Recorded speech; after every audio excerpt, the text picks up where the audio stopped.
নমস্কার প্রিয় বন্ধু, রান্নাঘরে আপনাদের সবাইকে স্বাগত। কচু শাক তো অনেক রকমভাবে বানিয়েছেন, এইভাবে একবার বানিয়ে দেখুন। যারা কচু শাক পছন্দ করেন তারা এটা দিয়েই এক থালা ভাত নিমেষে খেয়ে ফেলবে, আর যারা কচু শাক ভালোবাসে না তারা এটা একবার খেলে বারবার খেতে চাইবে, আঙুল চেটে পুটে খাবে। খুবই সহজ, বাড়িতে থাকা সামান্য কিছু উপকরণ এবং মশলা ব্যবহার করে সেরা স্বাদের কচু শাকটা যে কোনো নতুন বন্ধুরাও খুব সহজে বানিয়ে নিতে পারবেন। তার জন্য এখানে বেশ অনেকটা পরিমাণ কচু শাক ভালো করে আঁশ তুলে ছাড়িয়ে এরকম ছোটো ছোটো করে কেটে নিয়েছি। তবে কচু শাকের আঁশটা অবশ্যই খুব ভালো করে তুলতে হবে। তুলে নিয়ে এটাকে ধুয়েও আমি পরিষ্কার করে নিয়েছি। এবার কড়াইতে দিয়ে দিলাম অল্প সামান্য একটু জল, তবে জল না দিলেও চলে। এবার ধুয়ে রাখা কচু শাকগুলো ওর মধ্যে আমি দিয়ে দিচ্ছি। তবে এখানে আমি কচুর পাতাগুলো ব্যবহার করিনি, আমি শুধুমাত্র কাণ্ডগুলোই নিয়েছি। অল্প একটু জলটা দিয়ে এটা দিয়ে দিলাম যাতে নিচে না লেগে যায়। এবার এর মধ্যে আমি দিয়ে দেব বেশ কিছুটা পরিমাণ লবণ।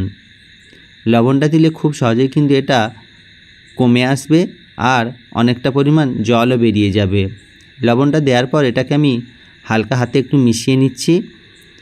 দেখুন এইভাবে, চাইলে জলের মধ্যে লবণটা দিয়েও আপনারা মিশিয়ে নিতে পারেন। এর সঙ্গে চাইলে আপনারা পাতাও ব্যবহার করতে পারেন, তবে পাতাটা একসঙ্গে না ব্যবহার করাই ভালো, অন্য কোনো রেসিপিতে ব্যবহার করতে পারবেন। এবার ভালো করে মিশিয়ে নিয়েছি। উপর থেকে একটা ঢাকনা দিয়ে এটাকে 5 মিনিট মতো সেদ্ধ হতে দেব, যার কারণে আমি উপর থেকে একটা এভাবে থালা চাপিয়ে দিলাম। প্রথমে অনেকটা পরিমাণ, তাই বড় জায়গার ভেতরে সেদ্ধ করতে হবে। 5 মিনিট হয়ে গেছে, আমি এটা খুলে দেখে নিচ্ছি এটা ভালোভাবে সেদ্ধ হয়েছে কি না। দেখুন আগে থেকে কিন্তু অনেকটা পরিমাণ কমে গেছে, এটা আরেকটু পরিমাণ কমবে, নাড়াচাড়া করলে কিন্তু আরও বেশ কিছুটা পরিমাণ কমে যাবে। এভাবে বেশ কিছুক্ষণ একটু নাড়াচাড়া করে এটাকে ভালো করে জল ছেঁকে নামিয়ে ঠান্ডা করে নেব। যতটা সম্ভব এর ভেতর থেকে জলটা চেপে বের করা যায় ততটাই বের করে দিতে হবে। এবার ওই একই কড়াই ভালো করে ধুয়ে পরিষ্কার করে আবার আমি গ্যাসে বসিয়ে নিয়েছি। এবার এর মধ্যে আমি দিয়ে দিলাম 3 চামচ মতো সর্ষের তেল।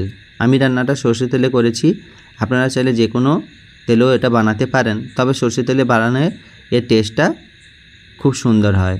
তেলটা খুব ভালো করে গরম হয়ে গেছে, তেলের মধ্যে দিয়ে দিলাম 1/2 চামচ 5 ফোড়ন। এবার ফোড়নের সঙ্গে দিয়ে দিলাম একটা শুকনো লঙ্কা ও 2টো তেজপাতা। বেশ কয়েকটা কাঁচা লঙ্কাও আমি এর মধ্যে দিয়ে দিলাম একটা ছোটো সাইজের টমেটো সরু সরু করে কুচি করে দিয়ে দিয়েছি। এবার দিয়ে দিলাম পেঁয়াজ কুচি। এখানে 2টো মিডিয়াম সাইজের পেঁয়াজ ছোটো ছোটো করে কেটে নিয়েছিলাম, সেটা দিয়ে দিলাম। দিয়ে এটাকে খুব ভালো করে ভেজে নেব যতক্ষণ না পর্যন্ত পেঁয়াজের রঙটা একটু লালচে বাদামি হয়। দেখুন আগে থেকে কিন্তু টমেটোটা অনেকটা গলেও গিয়েছে আর পেঁয়াজটা অনেকটা ভাজাও হয়ে গেছে। এবার এর মধ্যে আমি দিয়ে দেবো 1 চামচ থেতো করা রসুন। পুরো একদম মিহি করে আমি পেস্ট করিনি। রসুনটা দিয়ে সব কিছুর সঙ্গে আবার একটু ভালো করে ভেজে নিচ্ছি। ভাজার সময় রসুনের একটা হালকা ভাজা গন্ধ বেরোবে, সেরকম সময়ই আমি দিয়ে দিলাম এখানে 1 চামচ আদা বাটা। তবে চাইলে সম্পূর্ণ নিরামিষভাবেও বানাতে পারেন। এবার দিয়ে দিলাম বেশ কিছুটা পরিমাণ কুচো চিংড়ি। এটা অপশনাল, এটা চাইলে দিতেও পারেন নাও দিতে পারেন। দেওয়ার পর খুব ভালো করে একসঙ্গে এটাকে ভেজে নিচ্ছি। এটা আমার খুব ভালো করে ভাজা হয়ে গিয়েছে। এবার এর মধ্যে আমি দিয়ে দেবো গুঁড়ো মশলা। দিলাম 1.5 চামচ হলুদের গুঁড়ো এবং দিয়ে দিলাম 1/2 চামচ লঙ্কার গুঁড়ো। এখানে আমি ঝালটা একটু বেশি ব্যবহার করেছি, আপনারা চাইলে কিন্তু ঝালের পরিমাণটা কমও দিতে পারেন। দেওয়ার পরে খুব ভালো করে এটাকে কষিয়ে নেব। কষানোর জন্য দিয়ে দিলাম অল্প একটু পরিমাণ জল, তাতে করে মশলাটা আর পুড়বে না, খুব সুন্দরভাবে কষানো যাবে। দেখুন মশলাটা কিন্তু অনেকাংশেই কষানো হয়ে গিয়েছে আর উপর থেকে হালকা করে তেল ছাড়তেও শুরু করে দিয়েছে। এরকম অবস্থায় আমি দিয়ে দিলাম ভেজানো কাঁচা ছোলা। একবার এরকম কাঁচা ছোলা দিয়ে চিংড়ি মাছ দিয়ে বানিয়ে দেখবেন, অবশ্যই খেতে খুবই টেস্টি হয়। ছোলাটা দেওয়ার পরে খুব ভালো করে ওর সঙ্গে কষিয়ে নিয়েছি। এবার আগে থেকে জল ঝরানো সেদ্ধ করা কচু শাকগুলো দিয়ে দিচ্ছি। তবে অনেকের কচু শাকে সমস্যা থাকতে পারে, তার জন্য সেদ্ধর সময় অল্প একটু লেবুর রস বা লেবু পাতা ব্যবহার করতে পারেন, তাহলে আর গলায় ধরবে না। সমস্ত কচু শাকগুলো আমি দিয়ে দিয়েছি। এবার খুব ভালো করে মিশিয়ে নেব। যেহেতু কচু শাক সেদ্ধ হয়ে রয়েছে তাই এটা হতে আর বেশি সময় লাগবে না। তবে এই রান্নার সময় কিন্তু কচু শাক থেকে অনেকটা পরিমাণ জল বেরোতে থাকে। কচু শাকের এই রেসিপিটা জলটা যতই শুকনো করবেন ততই কিন্তু এটা খেতে আরও বেশি টেস্টি হবে। খুব ভালো করে মিশিয়ে নিয়েছি।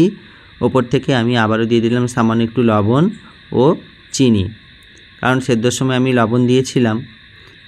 এবার আবারও ভালো করে লবণ চিনিটা এর সঙ্গে মিশিয়ে নিচ্ছি।